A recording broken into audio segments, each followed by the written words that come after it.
नमस्ते विद्यार्थी मित्रांनो, आज आपण इयत्ता 8वी विषय भूगोल प्रकरण क्रमांक 2 पृथ्वीचे अंतरंग भाग दुसरा की अगदी अशा या पृथ्वीच्या अंतरंगामध्ये आत्तापर्यंत आपण विविध गोष्टींचा विचार केला की अगदी पृथ्वीचे अंतरंग कशा प्रकारचे असावे याचाही विचार केला। पृथ्वीच्या अंतरंगाची रचना पाहत असताना पृथ्वीच्या अंतरंगाचे वेगवेगळे अशा प्रकारचे जे काही विभाग आहे या विभागांचाही विचार आपण या ठिकाणी करत आहोत की अगदी भूकवच असेल, प्रावरण असेल, गाभा असेल, अशा या पृथ्वीच्या अंतरंगाचा विचार आपण आतापर्यंत करत होतो की अगदी भूकवचाचा विचार आपण या ठिकाणी पाहत होतो की अगदी या ठिकाणी तुम्हाला मी पृथ्वीचं अंतरंग दाखवणारी जी काही प्रतिमा आहे म्हणजे आकृती आहे ही आकृती मी तुमच्यापुढे ठेवलेली आहे की अगदी अशा या पृथ्वीच्या अंतरंग दाखवणारी ही जी आकृती आहे की अशा या आकृतीवरून विविध अशा प्रकारचे जे काही प्रश्न आहेत ते प्रश्न आपल्याला या ठिकाणी पडत आहेत की अगदी अशा या प्रश्नांची उत्तरं आपण आपल्या वहीमध्ये लिहायची आहेत। पहा की पान क्रमांक 12वरती पृथ्वीचे अंतरंग दाखवणारी अशा प्रकारची जी प्रतिमा आहे ही आकृती आहे की ही आकृती आपण वहीमध्ये काढायची आणि त्यावर विविध अशा प्रकारचे जे काही प्रश्न आहेत ते प्रश्न मी पुढे तुम्हाला देतो आहे की अगदी अशा या प्रश्नांची उत्तरं देखील तुम्ही त्या ठिकाणी लिहून ठेवायचे आहेत। पहा की अगदी तुम्ही आकृतीमध्ये पहा की अशा या आकृतीवरून आपल्याला काही जे प्रश्न आहेत ते प्रश्न वहीमध्ये लिहून काढायचे आहेत। पहिला प्रश्न आहे, पृथ्वीच्या अंतरंगाचे 3 भाग कोणते?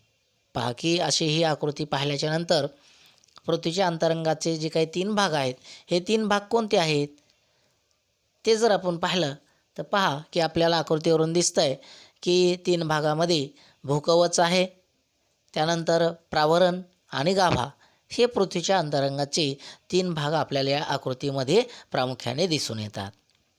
त्यानंतर पुढचा प्रश्न आहे, पृथ्वीच्या पृष्ठभागापासून सुमारे किती किलोमीटर अंतरावर पृथ्वीचं केंद्र आहे?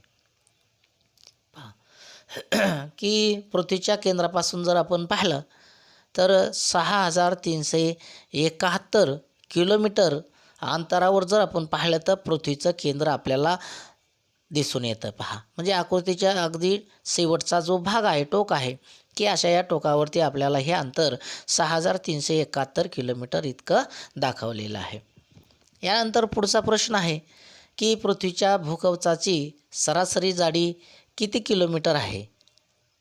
पहा की अगदी भूकवचाची जी जाडी आहे की ही जाडी आपल्याला वरती पहिल्याच भागामध्ये आपल्याला दिसून येते की अगदी पृथ्वीच्या भूकवचाची सरासरी जाडी जर आपण पाहिली तर 30 किलोमीटर इतकी आपल्याला या ठिकाणी दाखवलेली आहे। यानंतर पहा पुढचा प्रश्न आहे, शिलावरण म्हणजे काय? की अगदी शिलावरण भूकवच आणि त्यालगतचा साधारणतः 100 किलोमीटर खोलीपर्यंतचा जो भाग असतो की अशा या भागाला शिलावरण असं म्हणलेलं आहे। पहा त्यानंतर पहा पुढचा प्रश्न आहे, प्रावरणाची जाडी सुमारे किती किलोमीटर आहे? पहा या ठिकाणी आपल्याला प्रावरण हा थरही दाखवलेला आहे आणि मग अशा या प्रावरण थराची जाडी जर आपण पाहिली तर ती जवळजवळ आपल्याला 2870 किलोमीटर एवढी त्या ठिकाणी दाखवलेली आहे। पहा अगदी पहा की प्रावरणामध्ये आपल्याला अगदी उच्च प्रावरण असेल, निम्न प्रावरण अशा प्रकारे ते त्या ठिकाणी आपल्याला दाखवलेले आहे आणि त्याची जाडी जवळजवळ 2870 किलोमीटर इतकी दाखवलेली आहे। पहा त्यानंतर पुढचा प्रश्न आहे, पहा की गाभ्याची जाडी सुमारे किती किलोमीटर आहे?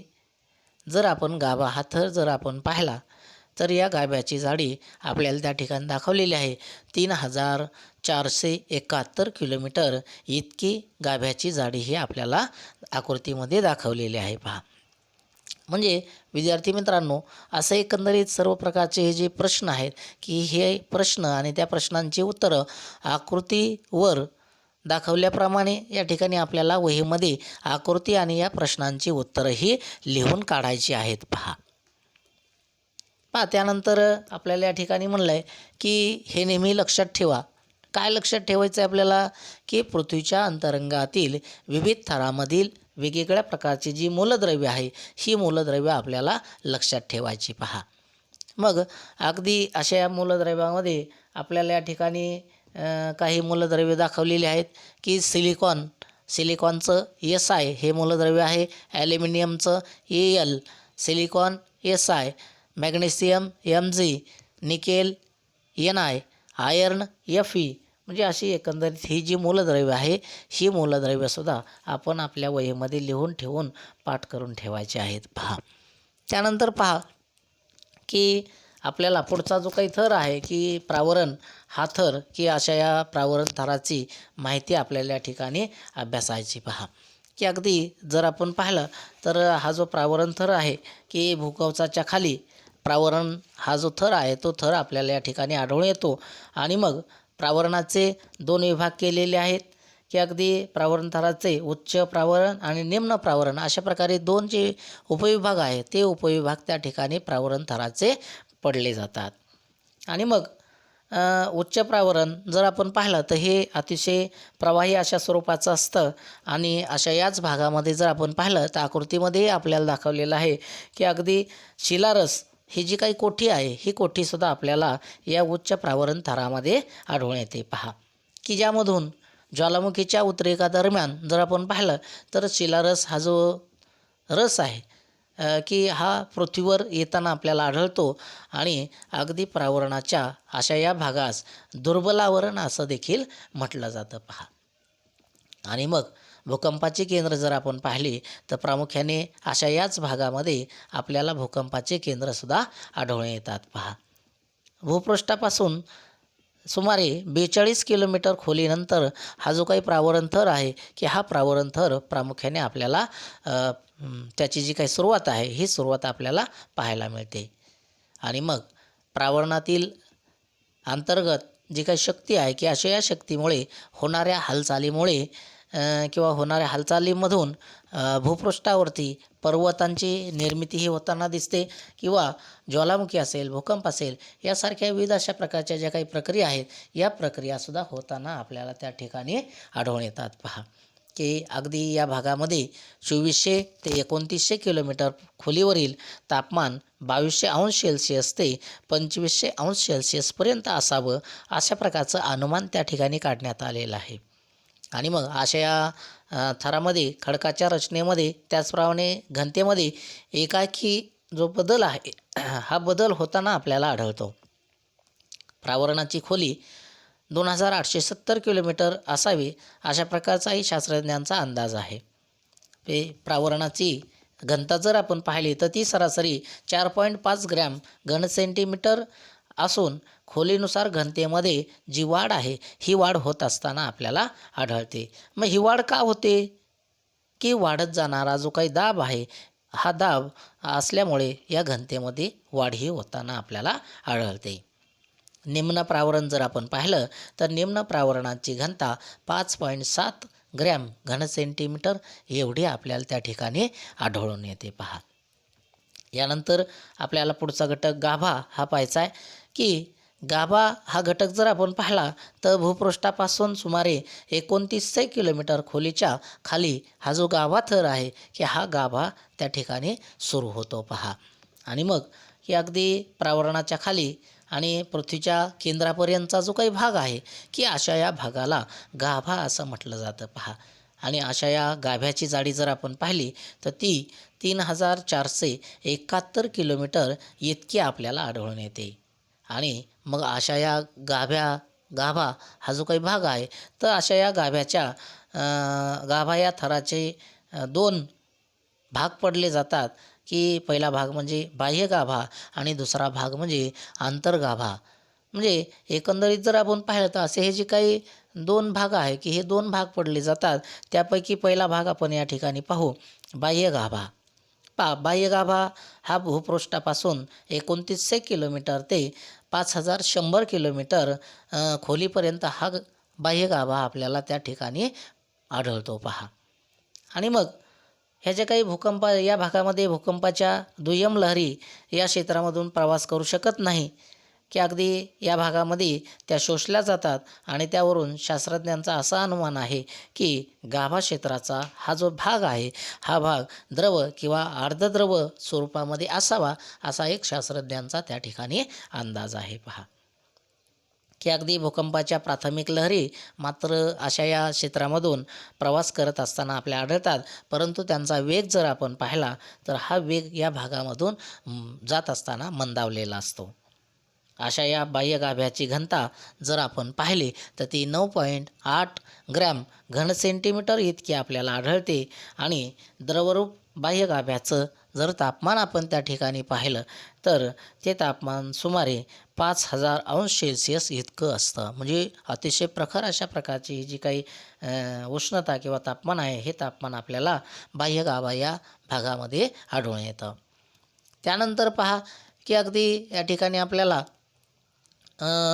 बाह्य गाभ्याच्या द्रवरूप भागामध्ये जर आपण पाहिलं तर ऊर्ध्वगामी प्रवाहांची जी निर्मिती आहे ती निर्मिती होत असताना आपल्याला आढळते की अगदी पृथ्वीच्या अंतर्गतातील बाह्य गाभा हा द्रव पदार्थांचा बनलेला आहे आणि त्यामुळं अशा या थरामध्ये जर आपण पाहिलं तर लोह खनिजांचं प्रमाण हे अधिक असतं आणि अगदी बाह्य गाभ्याच्या या द्रवरूप भागामध्ये ऊर्ध्वगामी अशा प्रकारचे जे प्रवाह आहे की हे प्रवाह निर्माण होतात. पहा त्यानंतर पहा की अगदी आपल्याला या ठिकाणी सांगितलं आहे की चुंबकावरण की बाह्य गाभा आणि अंतर्गाभा यांच्या तापमानामधील जो फरक आहे की या अशा या फरकामुळे ऊर्ध्वगामी अशा प्रकारचे प्रवाह हे या भागामध्ये निर्माण होत असतात आणि पृथ्वीच्या परिवलनामुळे अशा या प्रवाहांना भोवऱ्यांप्रमाणे जी गती आहे की ही गती त्या ठिकाणी प्राप्त होत असते आणि मग अशा या भोवऱ्यांमध्ये विद्युत प्रवाह त्या ठिकाणी निर्माण होत असतात आणि त्यामुळं एक चुंबकीय जे क्षेत्र आहे हे क्षेत्र त्या ठिकाणी तयार होत असतं आणि मग अशा या चुंबकीय क्षेत्रालाच भुजनित्र असंही संबोधलं जातं. पहा की पृथ्वीचं अशा प्रकारचं हे चुंबकीय क्षेत्र पृथ्वी ग्रहाच्या बाहेरसुद्धा जर आपण पाहिलं तर बऱ्याच अंतरापर्यंत ते कार्य करत असतं आणि अशा या भूचुंबकीय क्षेत्रामुळे एक प्रकारचं जे आवरण निर्माण होत असतं की पृथ्वीच्या वातावरणाचं सूर्याकडून येणाऱ्या सौरवातांपासून जे संरक्षण आहे हे संरक्षण त्यामुळे होत असतं. पहा आणि मग पृथ्वीवर निर्माण झालेल्या अशा या चुंबकीय क्षेत्रालाच चुंबकावरण असं देखील म्हटलं जातं. तर पहा की अगदी आपल्याला या ठिकाणी पृथ्वी एक चुंबक अशा प्रकारची जी काही आकृती आहे ही आकृती आपल्याला या ठिकाणी दाखवलेली आहे की ही आकृती आपल्याला आपल्या वहीमध्ये या ठिकाणी लिहून काढायची आणि त्याखाली विचारलेले विविध अशा प्रकारचे जे काही प्रश्न आहे की हे प्रश्न त्या ठिकाणी आपल्याला लिहून काढायचे आहेत. पहा की अगदी यामध्ये सुद्धा जर आपण पाहिलं तर आपल्याला ही आकृती अतिशय महत्त्वाची अशा प्रकारची आकृती आहे. ही आकृती आपण आपल्या वहीमध्ये लिहून काढा, आकृती काढून ठेवा आणि की अगदी व्यवस्थित पद्धतीने त्याला जी नावं आहे ती नावंही दिलेली आहे ती नावंसुद्धा आपण त्या ठिकाणी काढायची आहेत. पहा की पहा त्यानंतर आपल्याला अंतर्गाभा की अगदी अंतर्गाभा जर आपण पाहिला तर गाभ्याचा हा दुसरा प्रकार आहे की अंतर्गाभा भूपृष्ठाखाली सुमारे 5150 किलोमीटरपर्यंत पासून या ठिकाणी सुरू होताना दिसतो आणि 6371 किलोमीटर खोलीपर्यंत म्हणजे पृथ्वीच्या केंद्रापर्यंत हा जो काही बाह्य गाभा आहे हा बाह्य गाभा आपल्याला त्या ठिकाणी आढळतो आहे. पहा आणि मग हे अगदी जर आपण पाहिलं तर असा हा जो बाह्य गाभा आहे की हा पृथ्वी गर्भाचा केंद्र भाग आहे आणि तो घनस्थितीमध्ये आपल्याला या ठिकाणी पृथ्वीच्या अंतर्गत भागामध्ये आढळून येतो आणि अशा या घनगोलाची घनता जर आपण पाहिली तर ती जवळजवळ 13.3 ग्रॅम घन सेंटीमीटर इतकी आपल्याला ती आढळते. पहा विद्यार्थी मित्रांनो की अशा या थरामध्ये प्रामुख्याने लोह आणि काही प्रमाणामध्ये निकेल अशा प्रकारची ही जी मूलद्रव्य आहे की ही मूलद्रव्य आपल्याला या भागामध्ये आढळतात आणि त्यामुळं त्याला निफे असंही म्हटलं जातं. पहा, म्हणजे अगदी निकेलचं Ni आणि जर आपण पाहिलं तर अगदी निकेल Ni आणि त्यानंतर जर आपण पाहिलं तर जे काही लोहाचं प्रमाण आहे, लोह म्हणजे Fe म्हणजे निफे असं या ठिकाणी एकंदरीत म्हटलं जातं.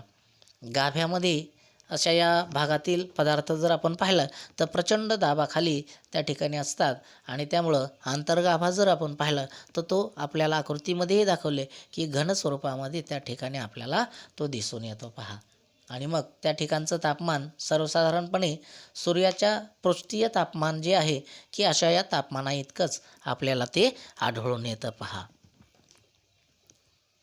की अगदी जर आपण पाहिलं तर अशा प्रकारे हा जो काही अंतर्गाभा आहे, हा अंतर्गाभा देखील आपल्याला गाभ्याचाच जो काही एक भाग आहे की हा भाग आपल्याला आढळून येतो.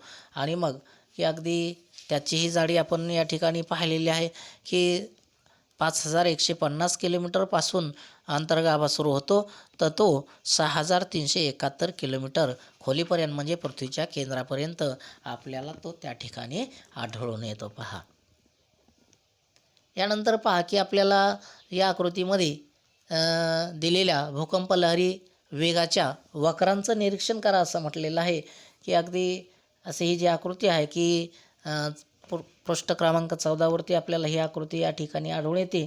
आणि मग की पृथ्वीचं जे काही अंतरंग आहे ते अंतरंग कसं आहे का नाही, आपल्याला या भूकंप लहरी वेगाच्या वक्रांचं जे काही निरीक्षण आहे ते निरीक्षण आपल्याला या ठिकाणी करायला सांगितलेलं आहे. पहा की अगदी या आकृतीमध्ये आपल्याला डावीकडील वक्र दुय्यम म्हणजे एस लहरीचा जो वेग आहे हा वेग दाखवतो, तर उजवीकडील वक्र प्राथमिक पी या लहरींचा वेग त्या ठिकाणी दाखवतो. की अगदी दुय्यम लहरींच्या वक्रामध्ये अनेक ठिकाणी जो काही बदल आहे हा बदलही झालेला आपल्याला दिसतो. पहा, आकृतीमधील टिंबांच्या साह्याने काढलेला जो काही वक्र आहे की हा वेगाचा सरासरी जो काही कल आहे हा कलही आपल्याला त्या ठिकाणी दाखवत असल्याचं दिसेल. आणि अगदी दुय्यम लहरींचा वक्र 2900 किलोमीटर खोलीजवळ अचानक संपलेला आपल्याला त्या आकृतीमध्ये दिसून येतो. पहा, आणि त्यामुळं की अगदी अशा या आकृतीवर सुद्धा विविध अशा प्रकारचे जे काही प्रश्न आहे की हे प्रश्नसुद्धा आपल्याला या ठिकाणी मी देतो आहे की अशा याही प्रश्नांची उत्तरं आपल्याला आकृती पाहून त्या ठिकाणी लिहायची आहे. पहा की आपल्याला या ठिकाणी आकृतीमधील दुय्यम लहरींचा वक्र किती किलोमीटर खोलीजवळ अचानक संपलेला आढळतो.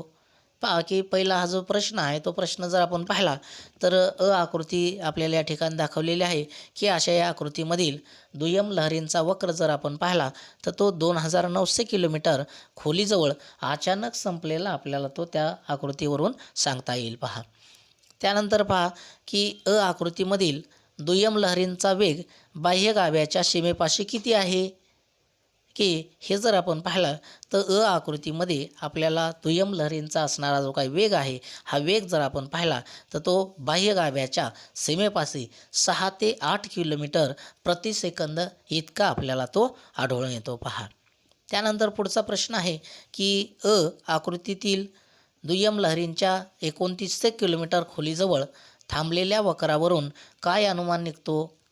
ते जर आपण पाहिलं तर ज्यावेळेस आपण आकृती पाहतो आणि अशा या आकृतीतील दुय्यम लहरींच्या 2900 किलोमीटर खोलीजवळ थांबलेल्या वक्रावरून आपल्याला असा अनुमान काढता येईल की दुय्यम लहरी गाभा क्षेत्रामध्ये प्रवेश करू शकत नाहीत.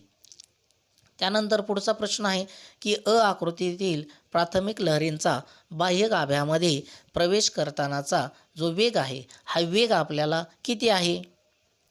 तो जर आपण पाहिलं तर आकृतीवरून आपल्याला असं दिसेल की प्राथमिक लहरींचा बाह्य गाभ्यामध्ये प्रवेश करतानाचा जो काही वेग आहे हा वेग 8 किलोमीटर प्रति सेकंद इतका असल्याचा आपल्याला दिसेल. पहा, त्यानंतर विद्यार्थी मित्रांनो पुढचा प्रश्न आहे की आकृतीतील वक्रांद्वारे गुरुत्वाकर्षण बलाबाबत काय अनुमान काढता येते. हे जर आपण पाहिलं तर की ही जी काही आकृती आहे की अशा या आकृतीतील वक्रांद्वारे आपल्याला गुरुत्वाकर्षण बलाबाबत काय अनुमान काढता येईल हे जर आपण पाहिलं तर अगदी पृथ्वीच्या पृष्ठभागापासून अंतरंगामध्ये विशिष्ट खोलीपर्यंत गुरुत्वाकर्षण बल हे वाढत गेल्याचं दिसेल आणि त्यानंतर खोलीनुसार ते कमी होत जाताना सुद्धा आपल्याला दिसून येईल. पहा की अगदी पृथ्वीच्या केंद्रापाशी जर आपण गेलो तर गुरुत्वाकर्षण बल हे शून्यवत असतं, म्हणजे अगदी शून्यापर्यंत आपल्याला हे गुरुत्वाकर्षण जे बल आहे हे बल आपल्याला त्या ठिकाणी प्रामुख्याने दिसून येतं. पहा आणि म्हणून विद्यार्थी मित्रांनो की अगदी पृष्ठ क्रमांक 14वरील सुद्धा की दिलेल्या भूकंप लहरी वेगाच्या वक्रांचं निरीक्षण करा असं म्हटलेलं आहे की अशा या आकृती ही आपण वहीमध्ये काढायची आहे. त्याचप्रमाणे अगदी या ठिकाणी दिलेले जे प्रश्न आहे की हेही प्रश्न आपल्या वहीमध्ये लिहून काढायचे आहे आणि त्यांचे उत्तरही त्या ठिकाणी लिहायचे आहेत. पहा की अगदी विद्यार्थी मित्रांनो की अगदी हे झाल्यानंतर या पाठाखाली दिलेला जो स्वाध्याय आहे की हाही स्वाध्याय आपण या ठिकाणी अतिशय व्यवस्थित पद्धतीने त्या ठिकाणी लिहून काढायचा आहे आणि या पाठाचा जो अभ्यास आहे हा अभ्यासही आपण या ठिकाणी करायचा आहे. धन्यवाद.